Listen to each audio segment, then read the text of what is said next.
J'ai trouvé ce pays très avancé technologiquement premièrement. C'est à voir une fois, c'est sûr, dans sa vie. Ce qui est aussi marquant, c'est que c'est un nouveau pays qui a à peine 70 ans. Donc comme c'est un nouveau pays, il y a eu un exode des Juifs et les Juifs sont revenus, mais ils sont revenus d'un peu partout.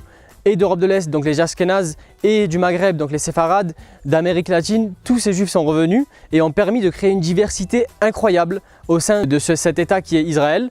Il y a même des Éthiopiens qui sont juifs et qui sont en Israël. Donc c'est un bel exemple de diversité et de vivre ensemble. J'étais déjà venue plusieurs fois en Israël donc pour voir ma famille, pour des voyages entre amis et puis avec des organisations et des associations aussi. À chaque fois que j'y vais, j'ai l'impression de redécouvrir le pays et là, là c'était le cas, mais puissance 1000.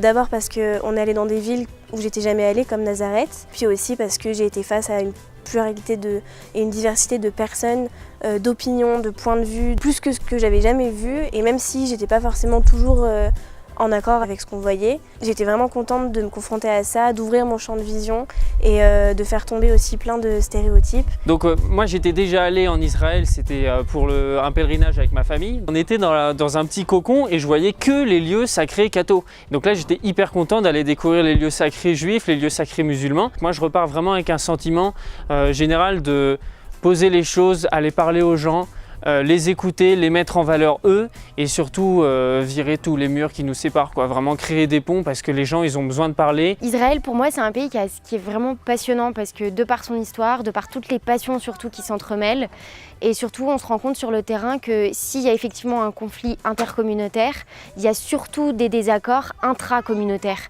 Donc le pays est davantage en train de trouver des solutions pour essayer de concilier toutes les différentes opinions qu'il y a au sein de la population israélienne, d'abord, pour ensuite pouvoir espérer régler un conflit avec une autre communauté. Je me rends compte que j'ai de plus en plus de mal finalement avec l'importation du conflit et avec l'appropriation des émotions qu'il peut y avoir là-bas, qu'on s'approprie à des milliers de kilomètres en France ou ailleurs. Que ce soit les Israéliens ou les Palestiniens, ils font preuve d'une grande dignité en fait quand ils parlent de ce conflit, quand ils parlent de ce qu'ils vivent. Et je trouve ça aberrant en fait d'avoir des personnes qui s'approprient en fait ce conflit qui n'est pas le leur.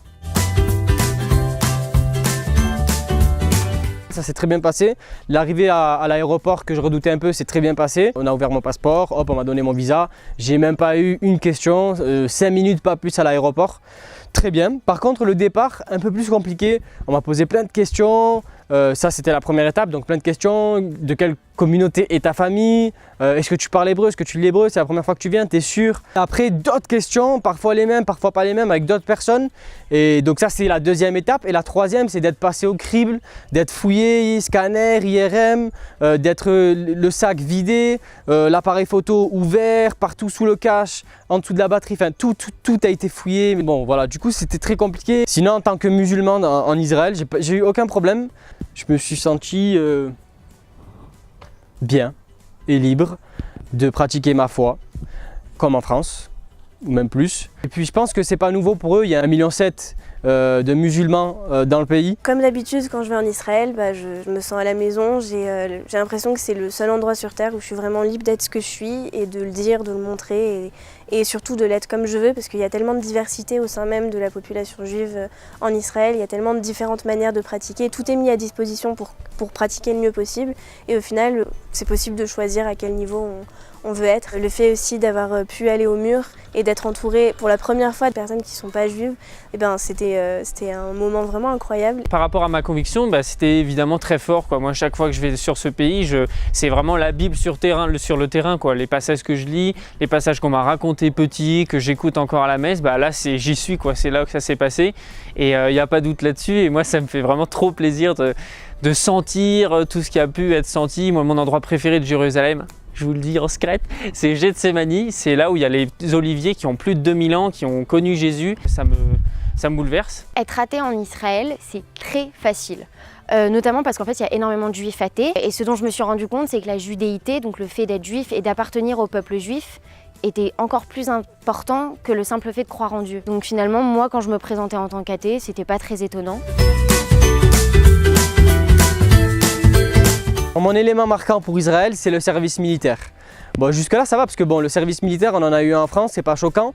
Donc en Israël c'est 2 ans pour les femmes et 3 ans pour les hommes. Mais j'ai été choqué de voir tous ces jeunes dans le bus, dans les restaurants, partout avec leur treillis, leur tenue, leur M16. Tu vois des jeunes filles avec les ongles, la manucure, les faux cils, le maquillage, mais avec un gros M16 sur le côté, avec un gros treillis. C'est un peu bizarre, ça fait...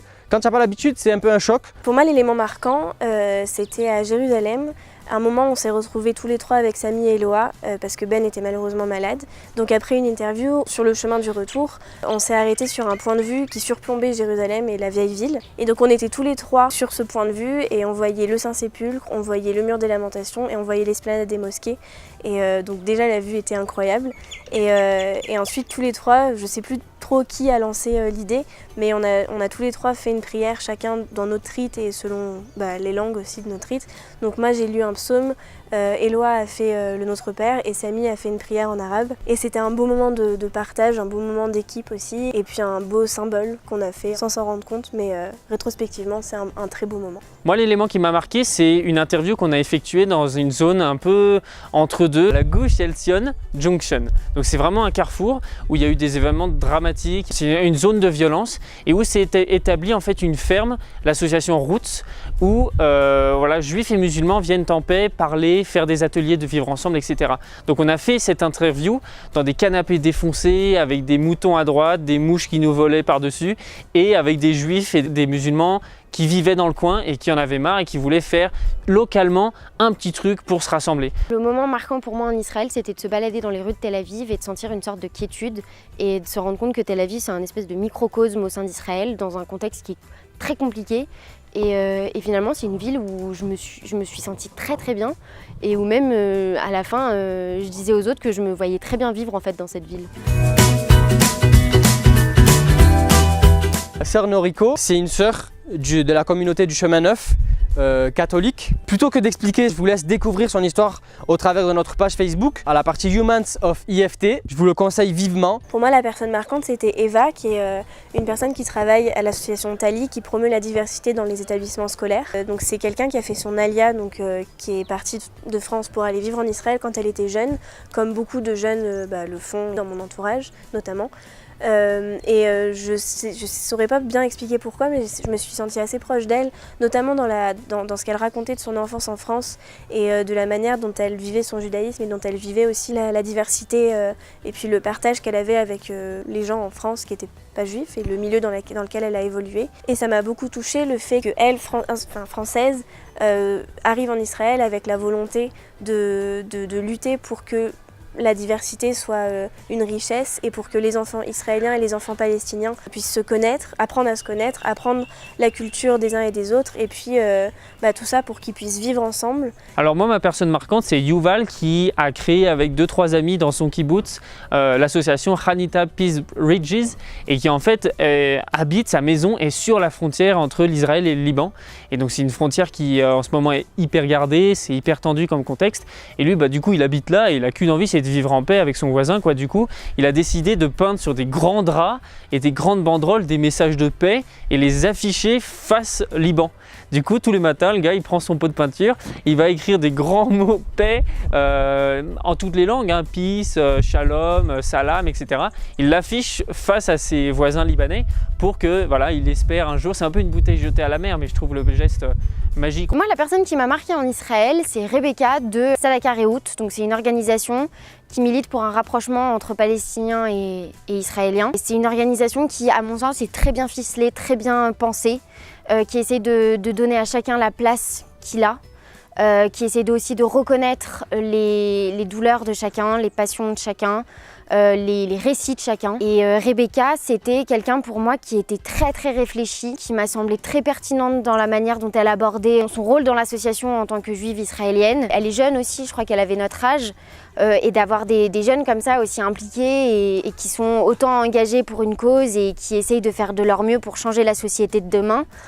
C'est hyper inspirant et c'est des jeunes dont j'ai envie qu'on parle plus parce qu'ils sont nombreux.